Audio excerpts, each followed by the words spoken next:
Mpendwa msikilizaji wa kipindi cha kupendwa cha Kesha la Asubuhi, Baba yetu anajali. Baki nasi, fungua moyo wako. Usisahau kusubscribe na kusambaza kwa wengine. Mungu akubariki.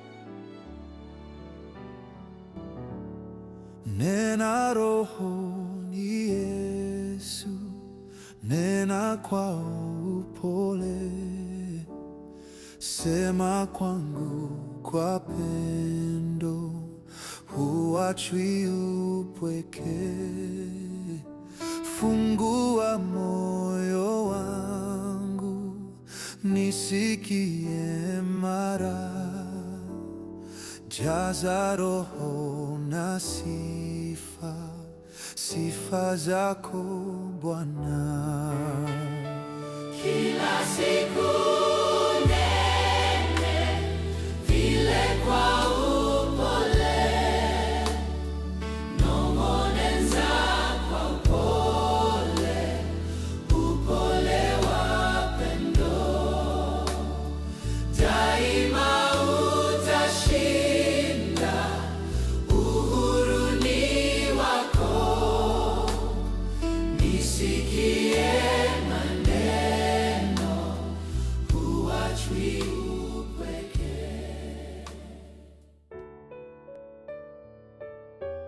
Karibu katika Kesha la Asubuhi la Mei 8.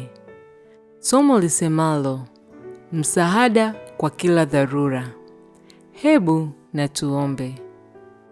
Asante Baba wa mbinguni kwa siku nyingine uliyotupatia. Tunapoenda kutafakari maneno yako, tunaomba uwe pamoja nasi. Tunaomba yote kwa jina la Yesu Kristo, amina. Sisi je, tutapataje kupona usipojali wokovu mkuu namna hii, ambao kwanza ulinenwa na Bwana, kisha ukathibitika kwetu na wale waliosikia? Waebrania 2:3. Mungu mwanzilishi wa wokovu wetu hakuacha kitu chochote kisichokamilika katika mpango huo. Kila kilicho chake ni kikamilifu. Dhambi ya ulimwengu wote iliwekwa juu ya Yesu, na uungu ulitoa thamani yake kuu kwa mateso ya mwanadamu katika Yesu, ili kwamba ulimwengu wote uweze kusamehewa kwa njia ya imani katika mbadala wake. Mwenye hatia zaidi hana haja ya kuogopa, isipokuwa kwamba Mungu atamsamehe. Kwa sababu ya ufanisi wa kafara ya Mungu, adhabu ya sheria itaondolewa. Kwa njia ya Yesu, mwenye dhambi anaweza kurudisha utii wake kwa Mungu. Mpango wa ukombozi ni wa pekee mno katika usahili na ukamilifu wake. Hautoi tu msamaha kamili wa mwenye dhambi, bali pia kwa ajili ya urejeshaji wa mkosaji, ukifanya njia mahali ambapo anaweza kukubaliwa kuwa mwana wa Mungu. Kwa njia ya utii anaweza kuwa na upendo, furaha na amani. Imani yake inaweza kumuunganisha katika udhaifu wake kwa Kristo, aliye chanzo cha uweza wa Mungu, na kupitia ustahili wa Kristo anaweza kupata kibali cha Mungu.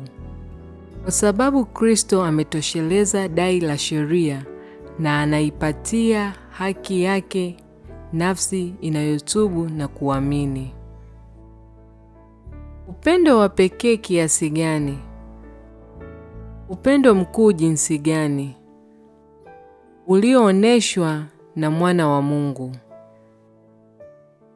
Kristo anamuinua mwenye dhambi kutoka kwenye hadhi ya chini kabisa na kumsafisha, kumtakasa na kumwadilisha. Kwa kumtazama Yesu jinsi alivyo, mwenye dhambi anabadilishwa na kuinuliwa hata kufika kiwango cha juu zaidi cha heshima, hata kuketi pamoja na Yesu juu ya kiti chake cha enzi. Mpango wa ukombozi hutoa msaada kwa kila dharura na kila hitaji la nafsi. Ikiwa ungekuwa hautoshelezi kwa namna iwayo yote, mwenye dhambi angeweza kuwa na kisingizio cha kujitetea kwa kupuuza masharti yake. Mungu wa milele alijua kila hitaji la mwanadamu, na maandalizi ya kutosha yamefanywa ili kukidhi kila hitaji. Kisha je, mwenye dhambi atasema nini katika siku kuu ya hukumu ya mwisho juu ya kwa nini alikataa kuzingatia kikamilifu na kwa bidii wokovu aliopewa? Na huu ndio mwisho wa somo lisemalo msaada kwa kila dharura. Hebu na tuombe. Baba wa mbinguni, asante kwa somo zuri ulilotupatia. Asante kwa msaada ambao umetupatia sisi wanadamu, ambao ni mpango wako wa ukombozi kwetu. Tunaomba yote kwa jina la Yesu Kristo. Amina. Nena kama zamani ulipoitoa sheria takatifu, niweke pia nipate kutukuza wewe Mungu wangu, mapenzi yako tena daima kusifu. Kila siku nene vile kwa upole, nong'oneza kwa upole, upole wa pendo. Daima utashinda, uhuru ni wako. Nisikie maneno, huachwi upweke. Kila siku nene vile kwa upole, nong'oneza kwa upole, upole wa pendo. Daima utashinda, uhuru ni wako. Nisikie maneno, huachwi upweke. Kila siku nene Vile kwa upole, nong'oneza kwa upole, upole wa pendo. daima utashinda, uhuru ni wako.